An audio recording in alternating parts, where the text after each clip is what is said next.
পাকিস্তানের মাটিতে সংক্ষিপ্ত টেস্টের তালিকায় জায়গা করে নিল মুলতান টেস্ট। স্পিনারদের উইকেট উৎসবের ম্যাচটিতে কুপোকাত হল উইন্ডিজ। রোববার মুলতান টেস্টের তৃতীয় দিনেই ১২৭ রানের বড় জয় তুলে নিল স্বাগতিকরা। ২৫১ রানের লক্ষ্যে তাড়া করতে নেমে ১২৩ রানেই গুটিয়ে যায় ক্যারিবীয়রা। প্রথম ইনিংসে ৪ উইকেটের পর দ্বিতীয় ইনিংসে ৫ উইকেট নিয়ে ম্যাচ সেরা নির্বাচিত হয়েছেন পাক স্পিনার সাজিদ খান। পাকিস্তানের মাটিতে সবচেয়ে কম স্থায়িত্ব পেল মুলতান টেস্ট, যেখানে ৪ ইনিংসে সব মিলিয়ে খেলা হয়েছে ১৭৭.২ ওভার, যা বলের হিসেবে ১০৬৪। এটি অবশ্য পরিপূর্ণ বা ৪ ইনিংস খেলা হওয়া ম্যাচের ফলাফলের ভিত্তিতে সংক্ষিপ্ততম টেস্ট।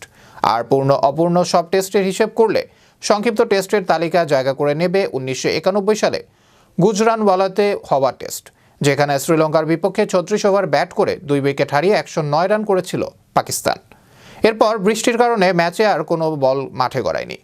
এদিকে নিজেদের মাটিতে সংক্ষিপ্ততম টেস্টে প্রথম ইনিংসে সাউদ শাকিল ও মোহাম্মদ রিজওয়ানের কল্যাণে ২৩০ রান সংগ্রহ করেছিল পাকিস্তান। জবাবে নিজেদের প্রথম ইনিংসে ১৩৭ রানে গুটিয়ে যায় ক্যারিবীয়রা।